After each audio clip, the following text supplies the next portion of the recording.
ইতিমধ্যে কয়েকটা বিষয় অ্যারাইজ হয়েছে সোশ্যাল মিডিয়াতে যে সকল শ্রেণী পেশার মানুষ হচ্ছে টিএসসিতে ত্রাণ সহায়তা করেছে। এখন এই ত্রাণের টাকা কেন ব্যাংকে রাখা হয়েছে, মানে এটাও একটা বার্নিং কোয়েশ্চেন বর্তমানে সোশ্যাল মিডিয়াতে শুধু বাজওয়ার্ড, টিএসসির টাকা কেন, ত্রাণের টাকা কেন ব্যাংকে। এখন দেখেন, আমরা যখন ত্রাণ সংগ্রহ করি এবং ত্রাণের কিন্তু প্রত্যেক দিনের হিসাব কিন্তু উপস্থাপন করা হয়েছে যে প্রত্যেক দিন আজকে কয় টাকা উঠেছে, তারপর দিন কয় টাকা উঠেছে এবং সর্বশেষ দিন কয় টাকা উঠেছে, প্রত্যেক দিনের হিসাবটি কিন্তু প্রত্যেক দিন প্রকাশ করা হয়েছে। দ্বিতীয়ত যে বিষয়টি সেটি হচ্ছে যে আমরা মানে দুর্যোগের তিনটা স্তর থাকে, একটা হচ্ছে দুর্যোগ পূর্ববর্তী স্তর, দুর্যোগকালীন এবং দুর্যোগ পরবর্তী। এখন দুর্যোগ পরবর্তী স্তরটি হচ্ছে সবচেয়ে বেশি ব্যয়বহুল, যেটিকে আমরা বলি পুনর্বাসন পর্যায়।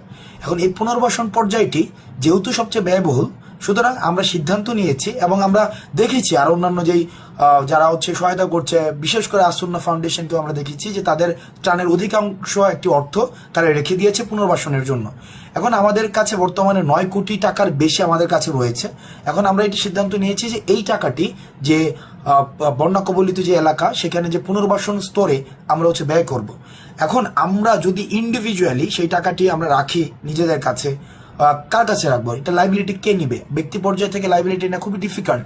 সেই জন্য আমরা সমন্বিতভাবে ঢাকা বিশ্ববিদ্যালয়ের একজন শিক্ষক এবং 2জন শিক্ষার্থীর সমন্বিত ব্যাংক অ্যাকাউন্টের মাধ্যমে সেই টাকাটিকে আমরা ব্যাংকে গচ্ছিত রেখেছি, যাতে করে আমরা অডিট করার মধ্য দিয়ে টাকাটি হচ্ছে আমরা যারা দুর্যোগ ব্যবস্থাপনা মন্ত্রণালয় বা যারা সংশ্লিষ্ট কর্তৃপক্ষ তাদের কাছে পৌঁছে দিতে পারি এবং সেটার জন্য প্রপার ডিস্ট্রিবিউশন হয়।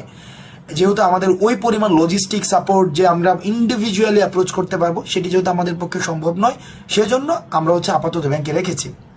এখন এই জায়গায় দুইটা ভ্যালিড কোয়েশ্চেন আছে যে এটা আগে কেন জানানো হয় নাই যে আমরা টাকাটা ব্যাংকে রাখবো, আগে কেন জানানো হয় নাই সেটা পুনর্বাসনের জন্য আমরা রাখবো। এখন যেহেতু এই বন্যাটা তো আগে বলে আসে নাই আমাদের কাছে বন্যা আগে বলে আসে নাই, ত্রাণের বিষয়গুলো প্রত্যেকটা সিদ্ধান্ত এই যেগুলো প্রিমেডিটেটেড, বিষয়টা কিন্তু এমন না। প্রিমেডিটেটেড ডিসিশন যেটা হয় সেটা হচ্ছে যে পূর্ব প্রস্তুতি থাকে। এখন আমরা দুর্যোগকালীন আমরা ত্রাণ সংগ্রহকালীন সময় আমরা অ্যাসেস করেছি যে এবং যারা বিশেষজ্ঞ তাদের সাথে কথা বলেছি যে পুনর্বাসন পর্যায়টাই ব্যয়বহুল, সুতরাং ওই সময়ের জন্য তোমরা টাকাটা রাখো এবং টাকাটা সবচেয়ে সেফ অ্যান্ড সিকিউর। কারণ ব্যক্তি পর্যায়ে যদি টাকাটা রাখি তখন আবার আপনারা এই প্রশ্ন করতেন এই টাকা ব্যক্তি পর্যায়ে কেন, বান্ধবীর অ্যাকাউন্টে কেন, এটা কেন সেটা কেন, তার চেয়ে ভালো সবচেয়ে সিকিউর আমরা ব্যাংকে রেখেছি। এখন প্রশ্ন আসতে পারে এই টাকা কি আমরা ব্যবহার করছি কিনা, এই টাকা আমাদের ব্যবহার করার কোনো প্রশ্নই আসে না, কারণ 4 তারিখ যেই টাকাটি উঠেছে সেই টাকাটি সম্পূর্ণ সেখানে রাখা হয়েছে ব্যয় বাদে, আর এখন যখন উত্তোলন করা হবে ঠিক সমপরিমাণ টাকা উত্তোলন করা হবে। তো সুতরাং এখানে অর্থ তসরুফের কোনো প্রশ্নই আসে না। এই জায়গায় বলে রাখা ভালো, অনেকে প্রশ্ন করছেন যে ত্রাণের টাকা নিয়ে হয়তো আমরা জেলা সফরগুলো করছি। বলে রাখা ভালো যে আমাদের এই যে সফরকালীন যে অর্থটি কোন জায়গা থেকে আসছে সেটি জানারও আপনাদের এক ধরনের অধিকার রয়েছে, জবাবদিহিতা নিশ্চিত করবে। প্রথমত এই সফরের বিষয়ের যেই অর্থটি সেটি কোনো ত্রাণের সাথে কোনো সম্পর্কিত না।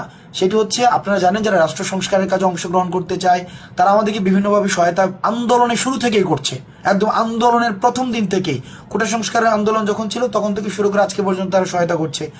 কেউ আন্দোলনকালীন সময়ে টাকা দিয়ে, তারপর হচ্ছে অর্থ দিয়ে, ওই যে পানি দিয়ে, খাবার দিয়ে, ব্রেড কলা বনরুটি এগুলো কিনে দিয়ে, মানে বিভিন্ন ফর্মে কিন্তু আমাদের হেল্প করছে। ঠিক একইভাবে এখনও আমরা যখন জেলা সফরগুলো করছি সেভাবে হেল্প করছে। কিভাবে হেল্প করছে?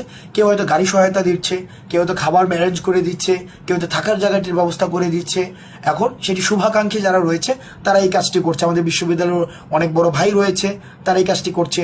রাষ্ট্র সংস্কারে আগ্রহী কিন্তু নাম প্রকাশে অনিচ্ছুক অনেকে রয়েছে, তারাও এই কাজটিতে আমাদের সাথে অংশগ্রহণ করছে।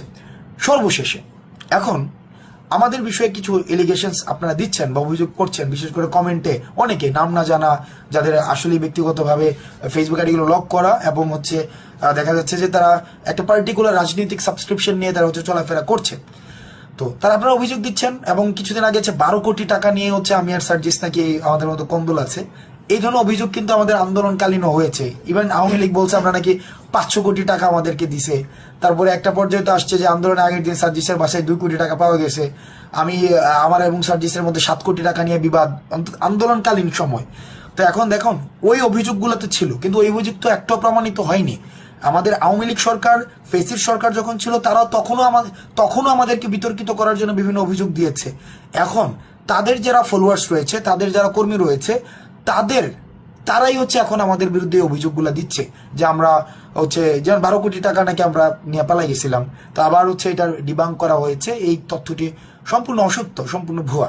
তো আপনারা যারা অভিযোগ দিচ্ছেন, আমরা আপনাদেরকে চ্যালেঞ্জ দিচ্ছি, ওপেন প্ল্যাটফর্মে চ্যালেঞ্জ দিচ্ছি, যদি 1 টাকার কোনো ধরনের আপনারা আমাদেরকে মোরালি 1 টাকা কোনো ধরনের আমরা খেয়েছি, 1 টাকা আমরা কারো কাছে চেয়েছি, কোনো চেষ্টা তদবির এগুলো করেছি এবং সেখানে আমরা টাকা খেয়েছি, 1 টাকা, আমি কিন্তু বলছি কোনো 1 টাকার কোনো ধরনের যদি আমাদের সংশ্লিষ্টতা দেখাতে পারেন, দেশের বিদ্যমান যে আইন রয়েছে সেই আইনে আমাদের যে ধরনের শাস্তি রয়েছে আমরা সেই ধরনের শাস্তি মাথা পেতে নেব। বৈষম্যবিরোধী ছাত্র আন্দোলনের আপনারা যদি প্রপার এলিগেশনস থাকে, ডকুমেন্টস থাকে, এভিডেন্স বেসড এলিগেশনস থাকে, সেক্ষেত্রে আইন শৃঙ্খলা রক্ষাকারী বাহিনী যারা রয়েছে তাদেরকে আপনারা বলবেন।